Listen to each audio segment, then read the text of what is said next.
নানান জায়গায় দাপট চালিয়েছে, দুষ্টামি নোংরামি করেছে, দুর্বৃত্তায়ন করেছে, তাদের অনেকে এখনো ভারতে আশ্রিত, খুব মৌজ মাস্তিতেই তারা সেখানে আছেন। বাংলাদেশি তরুণদের মধ্যে ভারত বিরোধিতা বাড়ছে কেন, কি মনে হয়? বাড়ছে, সেটা সত্য, একদম তরতাজা বিষয়টা, লুকোচুরির বিষয় নয়।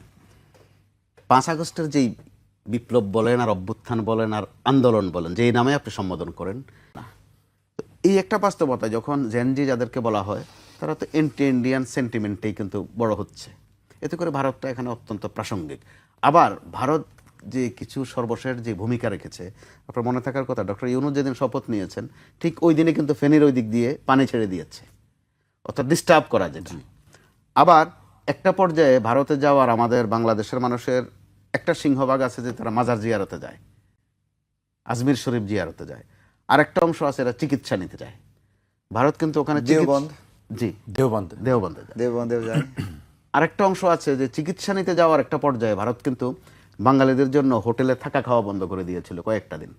অর্থাৎ ভারত সরাসরি এমন প্রতিপক্ষ হয়েছে, ভারত কিন্তু প্রকারান্তরে বাংলাদেশের জনগণেরও শত্রু হয়ে গেছে। দেখেন ক্রিকেট নিয়েও করলো, অর্থাৎ তারা খেলাও বাদ দিচ্ছে না, আমাদের নির্বাচনও বাদ দিচ্ছেন না, ওখান থেকে সুজাতা সিং এখানে এসে নির্বাচন করে দিয়ে যায়। অর্থাৎ আধিপত্যবাদের একটা বিষয় আছে, আর আমরা আধিপত্যবাদ শব্দটারে এত ছোট করে ফেলি যে শুধু একটু খবরদারি করলেই বুঝি আধিপত্যবাদ। রাজনৈতিক খবরদারি, কূটনৈতিক খবরদারি আছে, এখন দেখা গেছে খেলাধুলায় খবরদারি আছে, স্বাস্থ্য শিক্ষা নিয়েও খবরদারি আছে। এগুলোর মধ্য দিয়ে ভারত নিজেও কিন্তু একটা এমন একটা সেন্টিমেন্ট তৈরি করেছে যে এখানে ভারত বিদ্বেষী একটা মনোভাব তৈরিতে ভারতের একটা সিংহভাগ ভূমিকা আছে তাদের নিজেরই।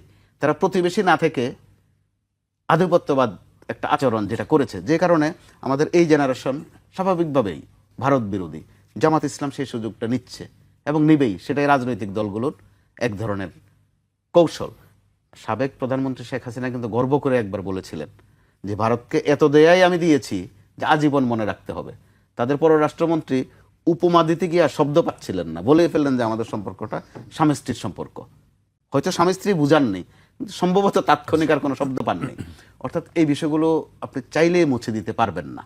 আবার মাঝে মধ্যে শেখ হাসিনার কিছু অডিও ফাঁস হয়, হোক ফেক বা জেনুইন যেটাই হোক, সেটা কিন্তু ভারত থেকে, যেহেতু তিনি আছেন ভারতে।